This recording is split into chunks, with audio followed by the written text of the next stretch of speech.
हर घड़ी बदल रही है रूप जिंदगी, छाँव है कहीं कहीं है रूप जिंदगी। हर पल यहाँ जी भर जियो, जो है समा कल हो।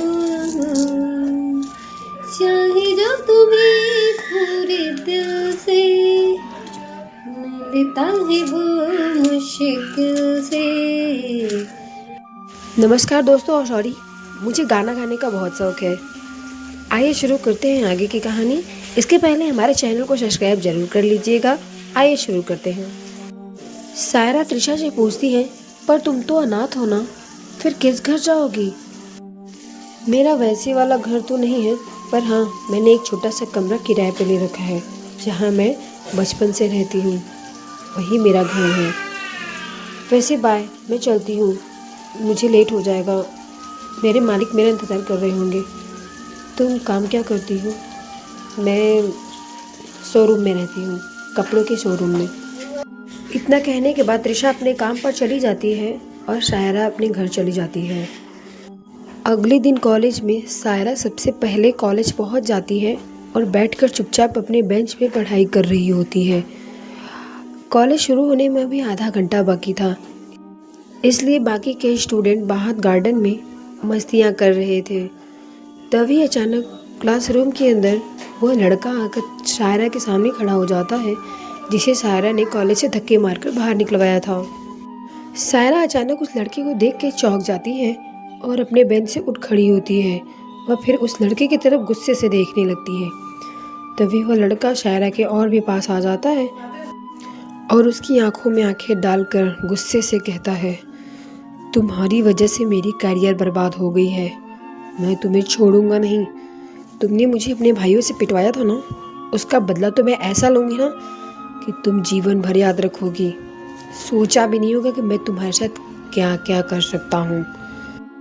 सायरा को उस लड़के की बातें सुनकर उससे गुस्सा आ जाता है और सायरा गुस्से में उस लड़के को एक तमाचा खींच के लगाती है। जैसे ही लड़के के गाल पे तमाचा पड़ता है, लड़का थोड़ा पीछे खिसक जाता है और फिर वापस से सायरा के पास आते हुए उसे घूर के उसकी आंखों में देख रहा था और फिर अपने अगल बगल देखता है तो कोई नहीं रहता है। इसका फ़ायदा उठाते हुए उस लड़के ने सायरा के होठों पे कस के किस किया और थोड़ी देर तक करता ही रहा। सायरा कुछ न कर सकी। उस लड़के ने सायरा को इतना कस के पकड़ा था कि सायरा छुड़ा भी नहीं पा रही थी। जैसे उस लड़के का मन भर जाता है, वह सायरा को धक्का देके क्लासरूम से बाहर चला जाता है। सायरा के साथ ऐसा पहली बार हुआ था, इसलिए वो घबराहट के मारे रोए जा रही थी। धीरे धीरे क्लास के सारे स्टूडेंट आ जाते हैं, पर सायरा के पास जाके किसी को पूछने की हिम्मत नहीं हो रही थी कि आखिर वो इतना क्यों रो रही है। थोड़ी देर बाद वहाँ त्रिशा आती है और सायरा को रोते हुए देखकर हौले से उसके पास जाती है और पूछती है, सायरा आप क्यों रो रही हैं? क्या हुआ आपको? सायरा मेरी तरफ देखिए, क्या हुआ? सायरा और जोर से रोने लगती है और वहाँ से अपना हाथ बेंच पे पटकते हुए निकल के क्लासरूम के बाहर टेरिस पे चली जाती है। सायरा के पीछे त्रिशा भी जाती है और कहती है, सायरा जी रुक जाइए, क्या हुआ आपको? सायरा जी। त्रिशा मन ही मन डर रही थी कि टेरिस की तरफ क्यों जा रही है। कहीं आत्महत्या करने के बारे में तो नहीं सोच रही है, क्योंकि इतना गुस्से में रोता हुआ इंसान टेरिस पे आत्महत्या करने ही जाता है। त्रिशा ने ऐसे कई सारे केस देखे हैं। इस डर से त्रिशा और तेज से दौड़ती है और जाके तुरंत सायरा का हाथ पकड़ के अपनी तरफ खींचती है और उससे पूछती है, सायरा जी क्या करने जा रही हैं आप? क्या बात है? यहाँ कोई नहीं है, प्लीज़ मुझे बता दीजिए, क्यों रो रही हैं आप इतना? तभी सायरा रोते हुए त्रिशा के पास आती है और त्रिशा को अपनी बाहों में भरकर लिपट जाती है और फिर रोते हुए कहती है, त्रिशा आज मैं क्लास में जल्दी आ गई थी और अकेले बैठकर पढ़ाई कर रही थी। तभी वह लड़का आया था। कौन लड़का आया था सायरा जी? वही जिसने मेरे साथ बदतमीजी की थी और तुमने उसे घुसा मारा था। अरे लेकिन उसे तो कॉलेज से निकाल दिया गया है, वो फिर वापस क्यों आया था? उसे तो इतना मारा गया था कि वो अपनी माँ को भी नहीं भूल पाया था, पर वो क्यों आया था यहाँ पर? त्रिशा मैं अकेली चुपचाप पढ़ाई कर रही थी, वह लड़का मुझे धमकी दे रहा था कि वो मुझे छोड़ेगा नहीं, वो अपना बदला लेने के लिए मेरे साथ कुछ भी कर देगा, ऐसी ये धमकियाँ दे रहा था। मुझे उसकी बात से गुस्सा आ गया और मैंने उसे जोरदार तमाचा मारा। मेरे तमाचा मारने से वो और भी गुस्से में आ गया और उस वक्त क्लास में कोई नहीं था। उसने मेरे होठों पे जबरदस्ती किस की। त्रिशा अपनी सांसें लंबे लंबे खींचने लगती है और फिर सोचती है कि इतनी घटिया इंसान ने इतनी अच्छी लड़की को छुआ भी कैसे। इट्स ओके सायरा जी, पर आप इतना क्यों रो रही है? इतनी छोटी सी बात के लिए इतना थोड़ी रोया जाता है। त्रिशा, ये तुम्हें छोटी बात लग रही है। जिस लड़के से मैं इतनी नफरत करती हूँ, जिसे देख के मुझे घिन आती है, अगर वो मेरी गालों पे किस करता तो मुझे इतना बुरा नहीं लगता, पर उसने डायरेक्टली मेरे मुंह पे किस किया है, मेरे होठों को चूमा है। मुझे वो दृश्य भी याद आ रही तो मुझे रोना आ रहा है। इतना कह कर शायरा त्रिशा को और जोर से पकड़ लेती है और फिर उसके कानों के पास रोने लग जाती है। इतनी आंसू गिराती है कि त्रिशा के कंधे ही भीग जाते हैं। शायरा जी, आपको रोते रोते 1 घंटे हो गए हैं। मेरे कपड़ों की दशा देखिए, वो गीला हो गया है। अब तो रोना बंद कर दीजिए कि मेरे सारे कपड़े गीले करेंगे आप। नीचे क्लास भी शुरू हो गया होगा, चलेंगे? अगर ज़्यादा रोएंगी तो आपका ही तमाशा बनेगा। चुप हो जाइए, मत रोइए। अगर कोई पूछेगा क्यों रो रही तो क्या जवाब देंगी आप? इसलिए चुपचाप शांत हो जाइए और उस दृश्य को भूल जाइए। वह लड़का आपका कुछ नहीं कर सकता। अरे कैसे नहीं कर सकता? उसकी हिम्मत तो देखो। आज मेरे कॉलेज में घुस के जबरदस्ती मेरे साथ, मैं क्या बताऊँ आपको, मुझे बर्दाश्त नहीं हो रहा है वो सोच कर भी जो उसने मेरे साथ किया है। त्रिशा अपने दुपट्टे से शायरा के चेहरे को साफ करती है, उसके आंसुओं को पोंछती है और फिर उसे गले से लगा के कहती है, शायरा जी चुप हो जाइए, रोने से कुछ नहीं होगा, उल्टा आप ही का घाटा होगा और आपकी तबीयत भी खराब हो सकती है। चलिए नीचे चलते हैं, क्लास शुरू हो गया होगा। और हाँ, चेहरे पे थोड़ी सी हल्की से मुस्कान जरूर रखिएगा, समझी क्या? पता नहीं क्यों पर शायरा को त्रिशा का साथ बहुत अच्छा लगने लगा था। जब वो त्रिशा को हक कर रही थी तो उसे एक अजीब सा सुकून मिल रहा था। शायरा अब धीरे धीरे त्रिशा की सारी बात मानने लगी। जैसा त्रिशा ने कहा कि नीचे चलने को, तो शायरा तुरंत त्रिशा के साथ नीचे चली जाती है और हल्की सी होठों पे मुस्कान रख के अपनी पढ़ाई पे ध्यान देने लगती है। सभी बच्चे पढ़ाई कर रहे थे, तभी थोड़ी देर में लंच हो जाता है। सभी बच्चे कैंटीन में जाते हैं। शायरा भी उठ के कैंटीन ही जा रही थी, तभी शायरा की नज़र त्रिशा पे पड़ती है। त्रिशा भी हर रोज की तरह आज भी कैंटीन नहीं जा रही थी। शायरा धीरे धीरे चल के त्रिशा के पास जाती है और कहती है, त्रिशा, तुम कैंटीन नहीं जाती हो, क्यों? क्या तुम्हें दोपहर में भूख नहीं लगता? शायरा जी, मैं सुबह घर से खाना खा कर निकलती हूँ, मुझे भूख नहीं है, आप जाइए। खाना तो मैं भी घर से खा के आई हूँ, पर भूख लग गया क्योंकि घर से आए हुए हमें 4 घंटे हो गए।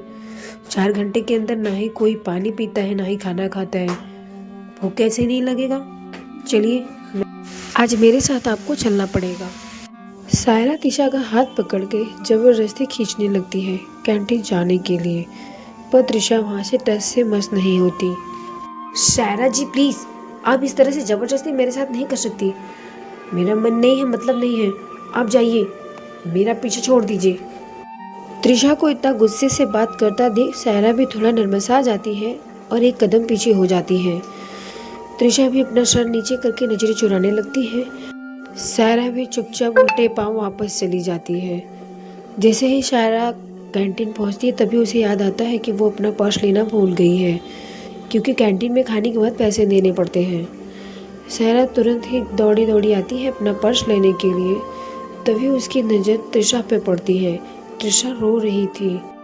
त्रिशा को रोते देख शायरा उसके पास जाती है और फिर उसके गालों पे हाथ रखते हुए उसका सर ऊपर उठा के उसकी आंखों में देख के पूछती है, त्रिशा, जब मैं रो रही थी तो तुमने मुझसे ज़बरदस्ती की, पर मैंने तुम्हें सारी बात बता दी और आपको गुस्से से डांटा भी नहीं। मुझे आपसे बात करने में भी डर लग रहा है क्योंकि आप काफ़ी गुस्से में थी, पर फिर भी एक बार पूछने की हिम्मत कर रही हूँ, क्या हुआ, क्यों रो रही हो? तब त्रिशा को एहसास होता है कि सायरा ने भी अपनी मन की सारी बात मुझे बेझिझक बता दी थी।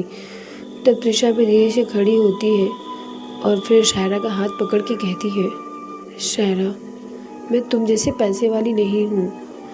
मैं अपने कैंटीन का खाने का पैसा बचा के अपने घर का किराया जुटाती हूँ।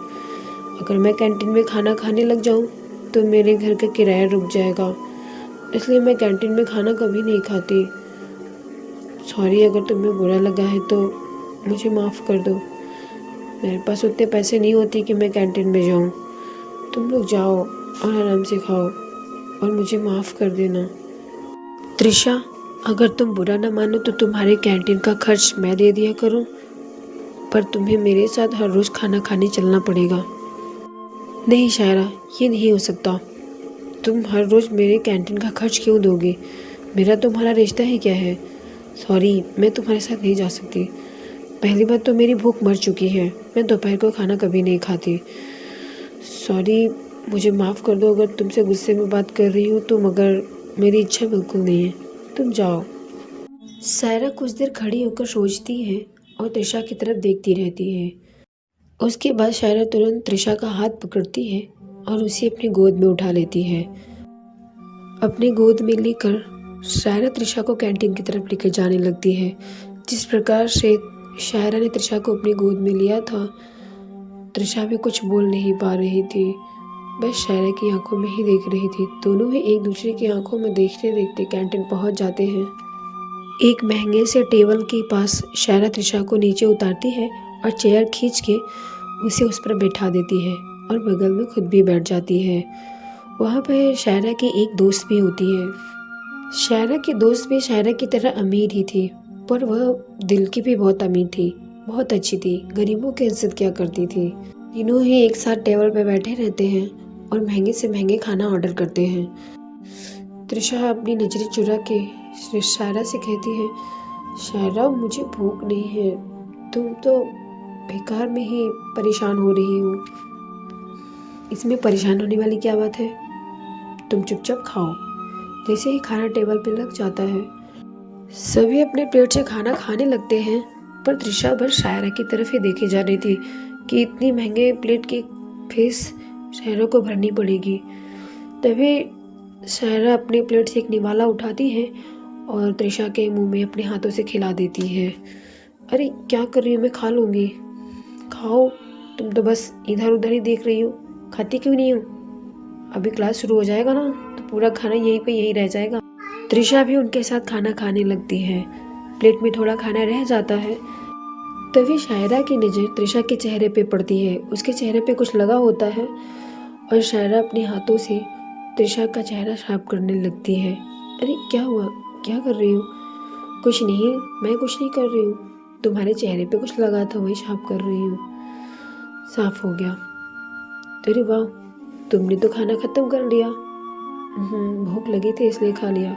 देखा, भूख तो लगी थी, बस हमसे झूठ बोलने जा रही थी तुम। अच्छा चलो फटाफट सब लोग अपना हाथ साफ कर लो, क्लास शुरू हो गया होगा। चलो, सभी खाना खाकर अपने अपने क्लास में बेंच पे बैठ जाते हैं। अब त्रिशा को भी शायरा अच्छी लगने लगी थी। वो इतनी अमीर थी, फिर भी उसका दिल एकदम साफ था। जैसे ही क्लास शुरू होता है तभी क्लास में क्लास टीचर आते हैं और सभी बच्चों को पढ़ते देखकर खुश हो जाते हैं। तो बच्चों, कैसी चल रही है तुम्हारी पढ़ाई? अच्छा चल रहा है सर, सब आपकी कृपा है। हाँ हाँ बेटे, हमारी कृपा तो है ही, ऊपर से तुम लोग इतनी मेहनत जो करते हो, पढ़ाई तो अच्छी होगी। अरे मुझे तो ये कहना था कि कल हमारे कॉलेज से एक टूर बस जा रही है, वो सीधा खंडाला जाएगी। जिस भी बच्चे को जाना है वो अपनी फीस जमा करा दे। बस सीट का चार्ज है 750 रुपीज़। उसमें से आधा से ज़्यादा बच्चों ने अपने हाथ ऊपर कर दिए, सर हम भी जाएंगे, सर हम भी जाएंगे। यहाँ तक कि शायरा भी अपना हाथ ऊपर कर देती है और शायरा की दोस्त भी, पर त्रिशा तो अपना हाथ नीचे ही रखती है। शायरा की नज़र त्रिशा पे पड़ती है कि उसने अपना हाथ नहीं उठाया है, इसका मतलब वह नहीं जाएगी। एक पल के लिए शायरा भी अपना हाथ नीचे कर लेती है और फिर त्रिशा के बारे में सोचने लगती है कि काश त्रिशा भी हमारे साथ चलती। सभी बच्चे एक एक करके अपनी अपनी फीस जमा करा रहे थे। सारा ने अपने क्लास टीचर से कहा, सर मुझे 2 टिकट चाहिए, मेरे साथ कोई और भी जाना चाहता है। आगे की कहानी सुनने के लिए हमारे चैनल को सब्सक्राइब कर लें। धन्यवाद।